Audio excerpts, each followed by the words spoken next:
Welcome to another episode of Parenting Teens Advice Redefined for Today's World. We're opening doors to a conversation many parents and educators shy away from, and that is grief. Not intentionally, but just because they don't have the tools. My guest, Dr. Jerry Woodbridge, is a Chris Litt award-winning author, grief advocate, and lifelong educator.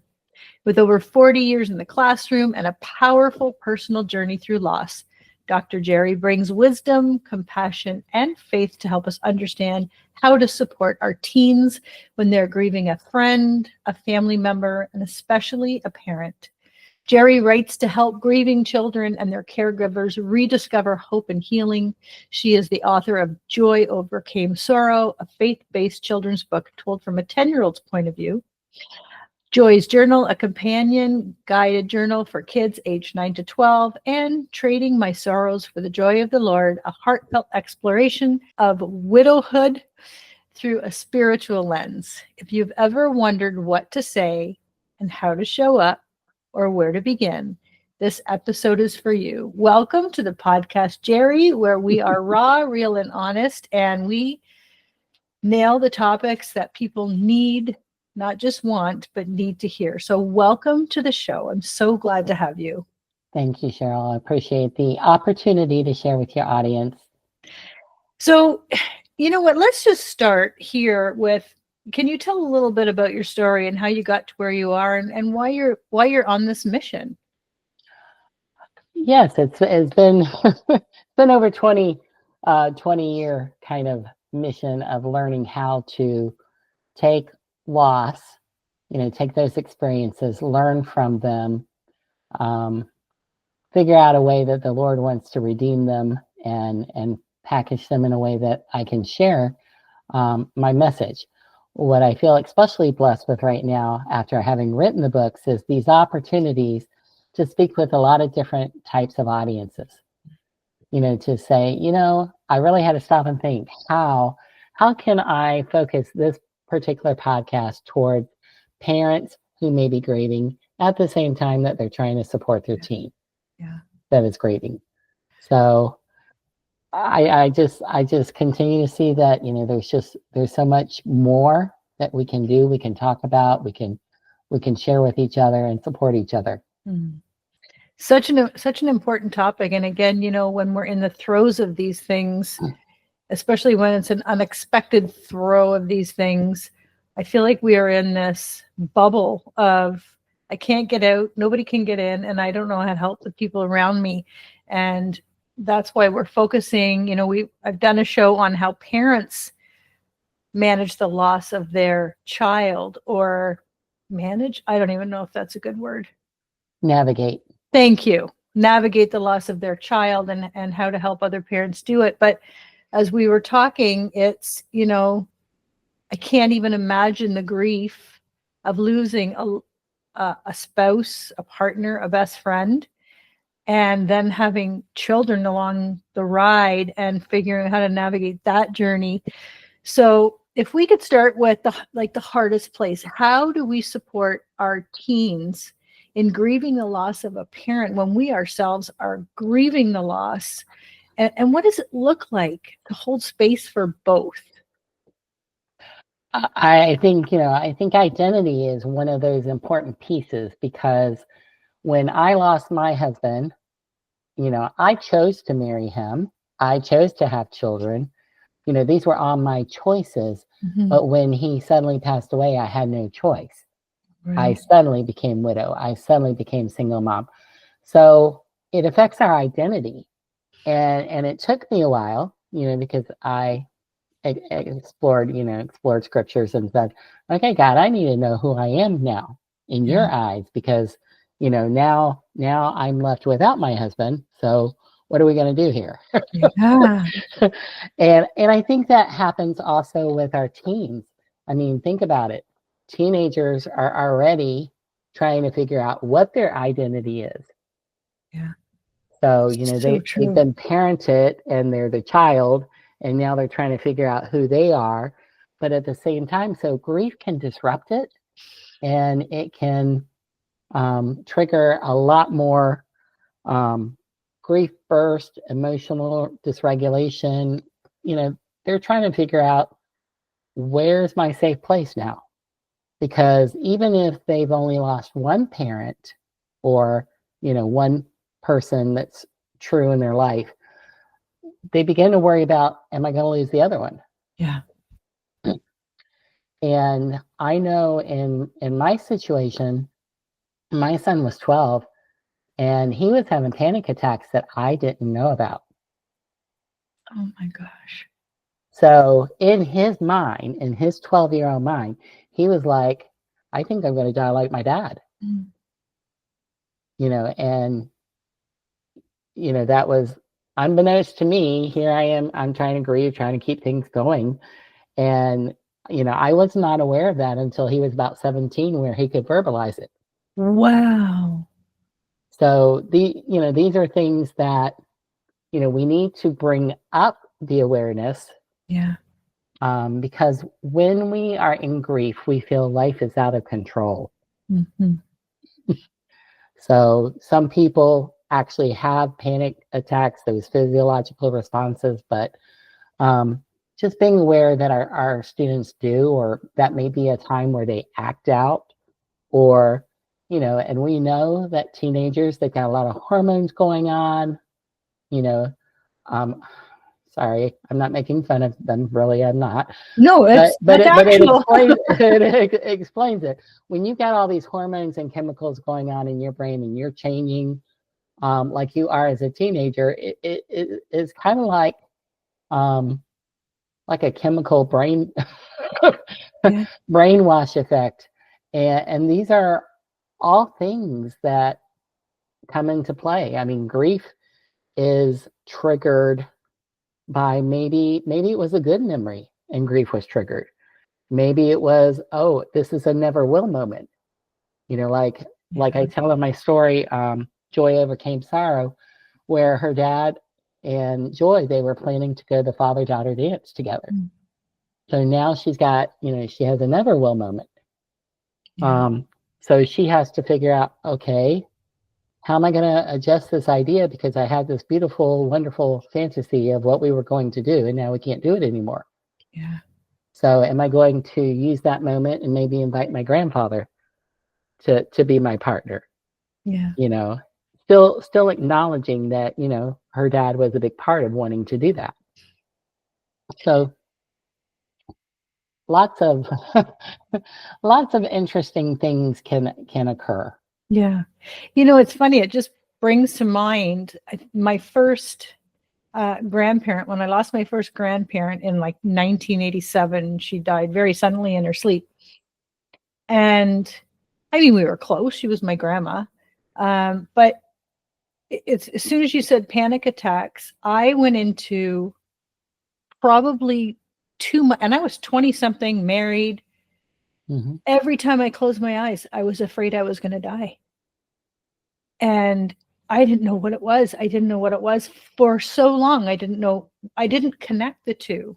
Right. That it just, this sudden death in your sleep, all of a sudden, at such a young age, just starting my life, ready to have kids, all of a sudden this became a reality. Like this could happen. You could go to sleep and not wake up. And that's me with my full frontal cortex all developed. And yet now you have a 12-year-old.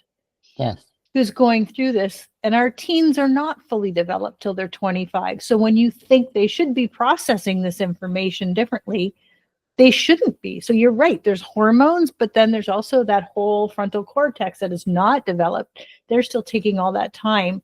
So it must have been. Did he describe it to you after? Like what did he say about it when he could verbalize it? Like he couldn't breathe. There was a heaviness on his chest, and the nervousness, the anxiety. So, I know when our teens have that kind of emotion, they're looking for something to fix it. Yeah. Because, they don't want to feel abnormal, but they're looking for something to fix it. So what is the tendency for, I'm just going to say, like he started smoking weed. Yeah, Yeah. And it was kind of like, for me, I'm like a teacher, I'm straight, no, we can't do this.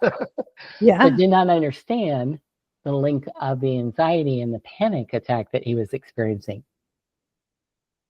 You know what I'd like to ask right now in this moment is, if you could go back to that age, 12, 13, when he lost his dad, knowing now, this is not a Right. judgment because you know now, not what you Yes. didn't know then.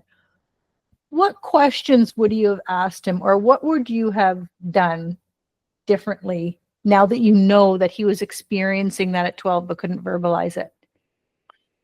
I was trying to be open to ask questions, but it's up to the child how they respond and whether they want to go there or not. But I would probably say be observant. I would watch more carefully. I would try to get to the root of what's really going on, because with him thinking he's dying, we have some people that think, well, we're going to die tomorrow, so we'll do whatever we want. Yes. whether it's risky behavior or not. But I really don't think he was trying to be risky. I think he was trying to calm himself. Yeah. And in all that, you are in the midst of your own grief. Exactly. How did you navigate that for yourself? Well, prior to losing my husband, I had gone through pregnancy loss. So I had lost like 4 babies. So I had a little bit of background, a little bit of an understanding about grief and how it works, and kind of how it has a toll on me. But the first year, I try to keep everything just normal as possible, not moving, but busy. We were busy. And then second year, I had to have a cross-country move, new job, new house. That took my focus second year. Third year, grief says, you're not ignoring me anymore. Ooh. We got some work to do. So I journal. And it was quite interesting, some of my journal. But I was also attending a Young Widows Fellowship group, kind of like a little informal support group. We would meet once a month for lunch, and we would talk. I mean, we were just real, we were authentic, and we would share our pain and our sorrows. And that's kind of the idea of where this book came from, trading my sorrows for the joy of the Lord. Okay. And these are other widows or widowers, not just myself, that we had questions, for God. Like I said, who am I? Or actually, my title is Mrs. Who. So, it's actually very impactful, Mrs. Right. Who. It really is. Because, and that's definitely something that's impacting the team, because it's kind of like, okay, when you go to school, like, we've had first days of school here in Indiana. And you say, this is my mom or my dad, you're identifying with two parents. But when one of them's gone, it's like that missing piece. So I think that, that really does impact them. The other thing I'd suggest probably for parents is they have to do a better job of listening over trying to fixing. Yes. Because sometimes we don't know what the kid what our child needs. They need to tell us what they need. Yeah. So, and I probably could have done a better job just kind of listening rather than being bogged down with all my adult things. Okay, I'm just gonna coach you here for a minute and say, okay. No, we are giving ourselves so much grace for all that loss. No, right. Sorry. No worries. I appreciate you doing it. Yes. And I want to ask, when you say Mrs. Who, and now I don't want to assume, I'm thinking now you're shedding the identity. I mean, you're a widow, but you don't want to be defined as a widow. Right. is there, and that's a question, is that true? Like, does that, without saying, I don't want to sound like, oh, I'm just getting rid of that whole, like that's always going to be a part of your life. But if you're Mrs. Who and you have this whole new identity, is there a guilt to shedding the old identity and becoming a new identity? No. Okay. And the reason why is because when I got to that place of learning that the Lord provides and he protects and he keeps the widow's boundaries intact, you know, I was like, oh man, you guys better not be messing with me. Oh, that's so good. So I felt a little bit more empowered, but I had to know that. Yeah. Because our society kind of wants us to move on. Let's, you know, Yeah. You're young enough, you know, I was 42, you know, at the time when I became a widow. And while yes, I would have I looked towards that, but that, you know, that's just I feel it's more empowering to understand that I can give those things, those losses to the Lord and say, redeem them. Because he can take all that hurt and he can make it help someone else. Yeah. And so now it's not so much I'm a widow, it's more like now I'm part of his plan to help others, not just the widow, but the children, but the teens, grandparents that are raising the grandchildren, all of these different aspects. And some of them I really wasn't too tuned into, or a child who lost their dad before they were born. Right. So, so I'm working on my second book. It's going to be about twin loss and that special connection to, you know, that has grief and, you know, also the connection with the other twin and, you know, how can we support? So I continue to see myself writing more narrative stories. These are obviously fiction stories, but they're based on personal experience or things that I've seen as an educator or things I've experienced myself as a mother. And I just think children, right now it's the middle grade readers, but you know, maybe even young adult, they need to see it in narrative form so that they can follow the process from beginning to end, but not necessarily I have to be there where they are. Right. But they can see that there is hope to, you know, that I'm not going to be sad all the time. I'm not going to be mad all the time. I'm not going to be frustrated all the time. Yeah. Gradually, and it's not time that heals, it's the processing that heals. Oh, yes. That's so good. But gradually, the pain begins to fade. But I also use an illustration of when you have a walking bridge, you know, just a bridge that's suspended between 2 points. Consider joy is here and sorrow is here. The support of that bridge is love. So why do we grieve? Because we love. Yeah.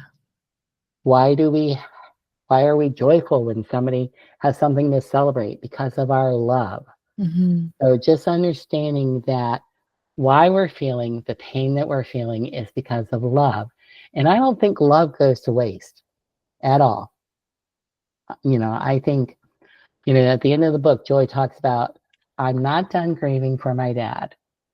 We've gone through the first year. I'm not done grieving for my dad. Yeah. But I know it's because I love him and I will always love him. So I'll always have a part of that grief, that sorrow. But he's, you know, he also taught her, he gave her the name Joy for a reason.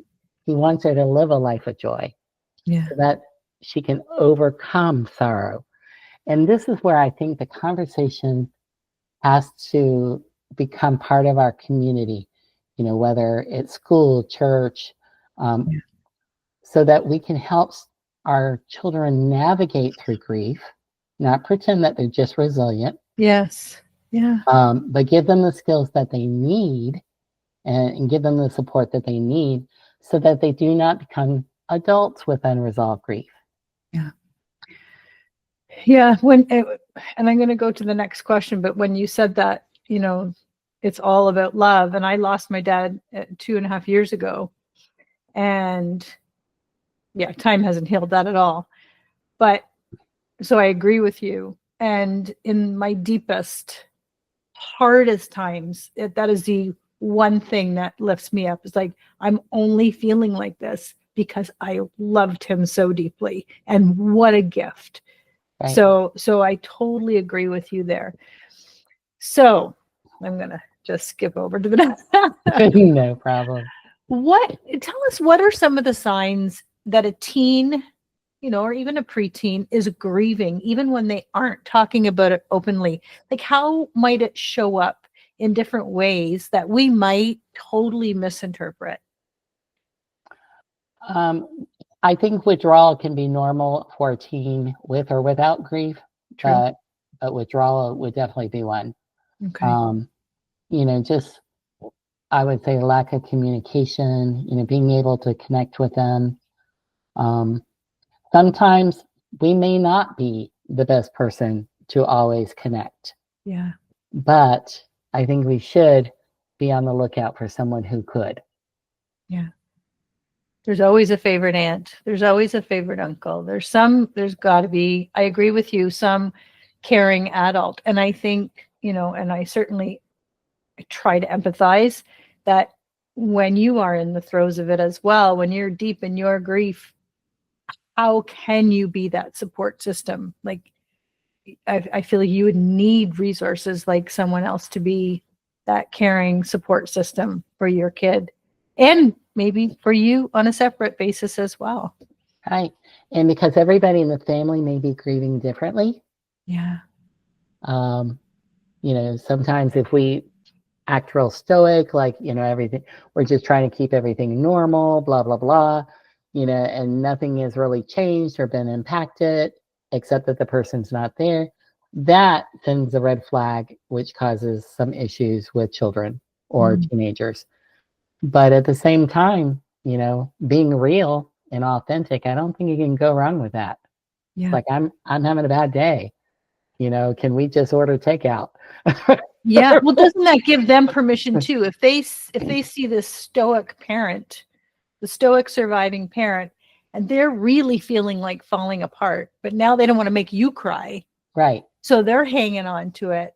So yeah, like, just being totally authentic makes so much sense right from the start. Like, your vulnerability is your vulnerability, and you're giving them permission to be vulnerable as well. Exactly. Yeah. I don't know of any other better way to do it or open the space for conversation. Yeah. I know there's times where even my adult son can be not very happy with me. And it's like, all I want to do is give him a hug. And he's like, nope. So got to respect their boundaries too. Yes, absolutely. So you, as the author, the power of storytelling, how is storytelling such a powerful tool for kids? I think because when they are reading books, especially fiction, this is why I chose fiction, because I kind of explored what was out there. Mm-hmm. And, like, I think Bridge to Terabithia mentions losing a friend. Yes. Okay. But it wasn't the whole part of the story. Right. So in Joy Overcame Sorrow, it's really the whole part of the story. You meet her when she's carefree. She's riding her bike solo through the park with her best friend, Bella. So you meet, that carefree, wonderful Joy, and then bad news. Mm-hmm. And then it takes you all the way through that first year of experiences. It's like, okay, how are we going to do things now? How are we going to celebrate birthdays? How are we going to celebrate the holidays, the Christmas, how is my life going to change is basically what Joy is writing about. Yeah. And how can she process But she had a very good cousin. Her name was April, gave her a red journal and said, hey, before we go to the funeral, I'm going to give you this journal so you can write down all the good things people are saying about your dad. Oh, that's beautiful. And that way you have those memories. So she's a couple of years older than Joy, but she said, that's what you could do. And then Joy turned it into her own. This is when I have questions, when I, am writing about, my journey or whatever, then I'm going to put it in here. And that journal helped heal Joy. It wasn't so much that she didn't experience pain as she was doing it. It was raw. Yeah. And sometimes it needs to be. And even as adults, I'd say, be raw, be real. Because when you're in grief, it's kind of like having 100 swarming hornets around your head. Right. So you can grab one of those thoughts, put it on paper, look at it, write about it, say, okay, what can I do about it? Whereas when you're trying to deal with it all, nothing's happening. You're kind of stuck. You're frozen. What an amazing analogy. I mean, I journal every single day, and I have been for years and years.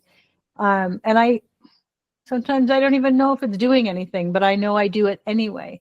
But as you say that, like, what a phenomenal analogy. Like, you just have all these thoughts. I mean, for me, I know, like, it's a scientific fact. Neurologically, when you get a thought out of your head and onto paper, you release that. But sometimes, people don't feel the release, but it's happening. And Right. so I very much believe in journaling. And so if you are encouraging a young adult, a teenager, a preteen who's never journaled, it's like, oh my God, are you kidding? That's so lame. How would you encourage this? What would you say to them? Well, first of all, this is their journal, their journey. So they can use it however they need to do it. Some will draw. Some will just write bullet points. Some will pull out, sentences, like expressions or whatever, but it's theirs. Yeah. It's like, capture, how I guess, let me explain it this way. I know it's not necessarily a teen thing, but this is how the book works with with the journal. It keeps coming out. So what I did was I took prompts from the book. And I started asking questions about, okay, what were all the emotions that Joy may have felt when she had heard the bad news of losing her dad? Yeah. Okay, so they start off with that in the book, and then they have an open-ended prompt. What were all the emotions you felt? So it personalizes it. Yeah. But it provides kind of like a guide or a structure as a resource. A teenager, they may start with this, but they may say, well, no, I got some ideas from here, but I'm gonna do my own. Yeah. The important thing is the thinking about it, the reflecting on it, the acknowledging, that they're suffering. I mean, that's the human experience. We all suffer. Yeah. So how can we work through that? Yeah. Because, like I said, love, our suffering, I think it all can be redeemed, and it can all be used to help people. So, and at the end of the book, she's asked by her school principal to be part of a special school advisory group that works with the social worker, not social worker, but the school counselor. Yeah. For other children who have lost loved ones. It's like perfect. That's amazing. Yeah. Yeah. So, I think we need to give credit where credit is due, because our children are brilliant, and they'll find ways. Yeah. Now they can find positive or they can find negative ways. Yeah. And they can learn lessons, but we can't always protect them from everything. But we can be there as support. Yeah. Yeah. Yeah, we sure can't fix grief. And I wonder too,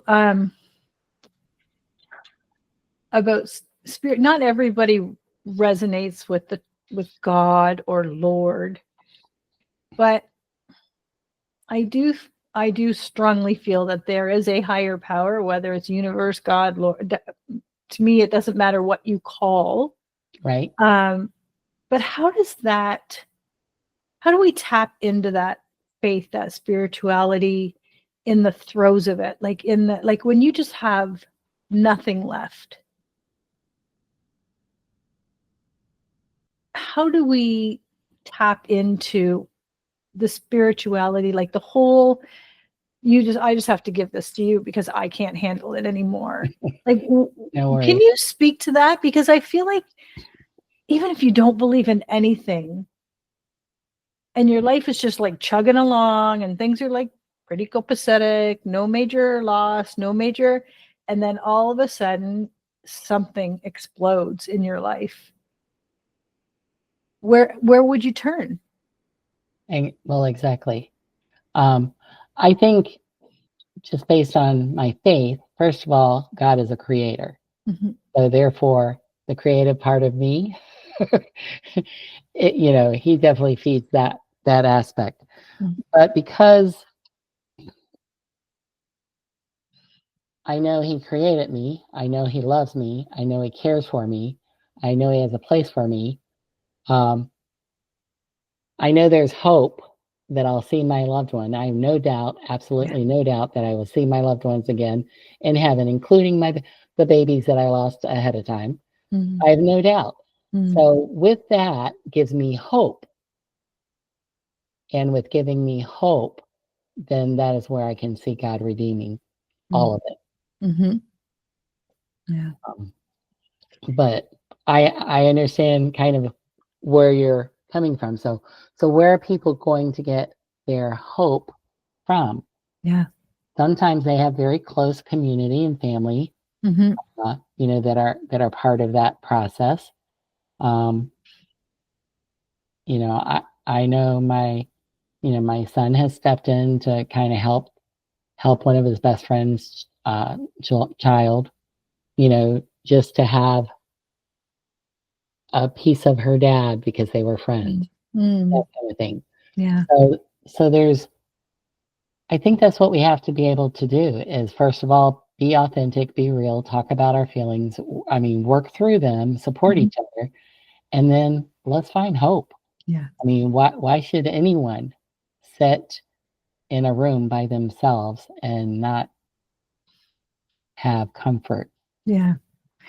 I love that. It's almost like hope is synonymous with spirituality or faith, or because if someone is sitting here saying, well, I lost my wife or I lost my brother, but I don't believe in any of that. You can believe in hope. You can just turn that over and believe in hope, if nothing else. I'd also say, as long as we're sitting saying, "Oh, poor me," we're stuck. Yes. And we're not growing, and we are getting bitter, and we are not enjoying life. What's the good in that? Yeah. Yeah. So, I'm not chewing anybody out, but maybe get out. Start looking around you. Okay, you're sad. Mm-hmm. Is there somebody else you could comfort that might be sad or might have other issues that you can help out with? So I think we have to get away out of ourselves, and that's challenging. But we have to know who we are. Yeah. And we have to know what we believe. I don't know how many times I've heard a very similar comment like that. If you are stuck or sad or depressed, go help somebody else. That is the fastest way out of that. Volunteer, go give something, go read something to somebody, whatever it is, go shopping for somebody. But giving just transfers that stuckness into some motion. And I hear that all the time from all different coaches and all different motivational speakers. It comes up all the time. It's so true. It is, because I think that's our purpose. Yeah. Yeah, I agree. I agree. I want to talk about grief kind of not being sort of, it's not a one-time event. It resurfaces and resurfaces. What should parents or even teachers or caregivers understand about that ongoing nature of like grief in adolescence, and especially when we talk about milestones and triggers, like how do we navigate that? Very carefully.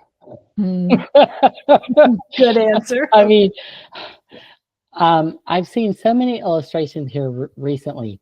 One was a performer. It was a tall stack of steps. Mm-hmm. And he was in a mall, and below was kind of like a trampoline at the bottom. And this person, they started playing music, kind of violinish music. And he'd take steps, and then he'd fall, he'd hit the trampoline, he'd bounce back up. Mm-hmm. So it's one of those things where you may have a bad day and it was just bad grief trigger or whatever. You recover from that, but then there's something else down the road. Mm-hmm. Or there's those moments of feeling lack of control. Yeah. Or the death anniversary comes up. Mm-hmm. Or you're dreading the death anniversary.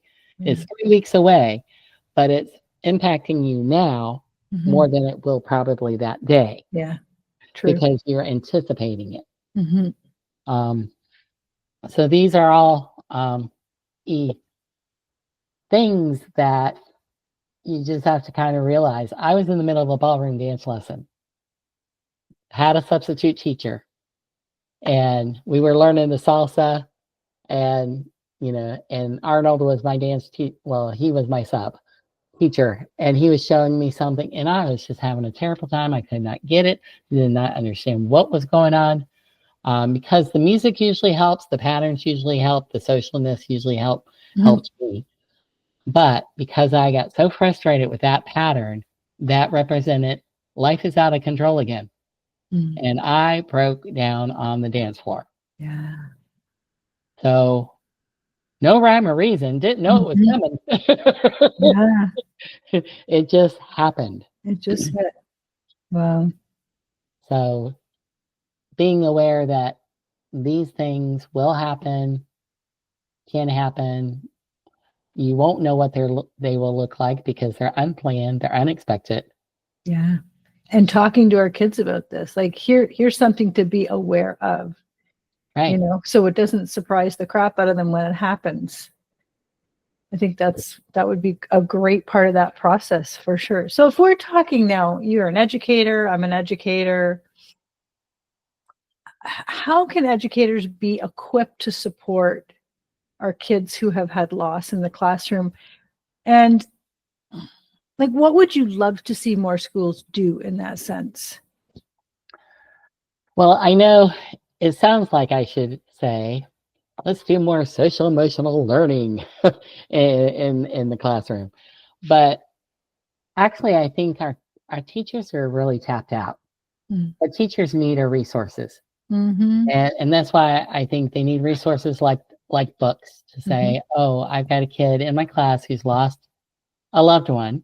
I had a 5th grade boy who had lost his dad from but cancer a few years before he came to my room, but he was still dealing with grief. He wanted to write his state speech, about his dad, knowing that it was going to be challenging and difficult for him or whatever. But that was an important part of who he was and what he wanted to do. It's kind of like write a tribute for his dad. Yeah. Now, when it came time to do the speech, did he break down? He did. But did it touch every person's heart that listened to that speech? Absolutely. Yeah. So understanding, I think I share the example in my book that Mrs. Thornsberry pulls Joy aside to talk to her privately.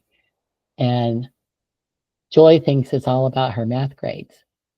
All worried because she had a dream the night before about her dad being disappointed in her math grades. So Mrs. Thornsbury says, Joy, you're doing hard work right now, grief work. Grief work is more important than long division fractions or anything else. And giving them, recognizing, saying, there's going to be moments that you are going to have a hard time. You just need to let me know, and we'll find a safe place for you to go. Whether So it's a good. school counselor or something. Yeah. But just having the empathy. I think our society does a good job on sympathy, very short term, but sympathy, but not a very good job about empathy. Yeah, that's such a good point. So one more question before we wrap up, and that is for the parent listening that is like, I just can't get it right. I'm doing everything wrong. I'm not doing enough.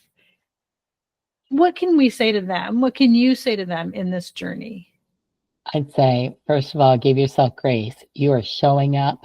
You're being there. You're being present. You may not know what you should do next, but you're resourceful as an adult. You can try to find ways, to support your teen. But be present and just let them know, I'm still here. I still love you. Even when they withdraw, even when they start doing things that drive you crazy, just love them. So yeah, they're never looking for the perfect parent. They're just looking for someone who's there. That's I agree with you there. That was beautiful. Thank you so much, Jerry. Can you tell the listeners where to find you, how to work with you? Where's all these amazing books? Yes, ma'am, I can. JerryWoodbridge.com is my website. I also have a Jerry L. Woodbridge blog that they can sign up because I'm continuing to produce content. Amazon carries all 3 books. So, because they're kind of published by different things. And you can also get Joy Overcame Sorrow on Barnes & Noble, Books A Million, Walmart. And I have a YouTube channel that has 2 book trailers called Joy Overcame Sorrow. And then one is specifically for the helpers, the people that are part of the community. Maybe they're a good neighbor, maybe they're part of a church community or whatever, that come in and help children. We need more people to step up for that. Yeah, I love it. Okay, everything will be in the show notes, I promise. Jerry, thank you for sharing your heart. Once again, I'm so sorry for your loss, but I'm so grateful for the work you're doing that came out of that loss. And keep going. We need more people like you sharing your story and helping our kids. So thank you. And thank you for listening to Parenting Teens Advice Redefined. And we will see you next time.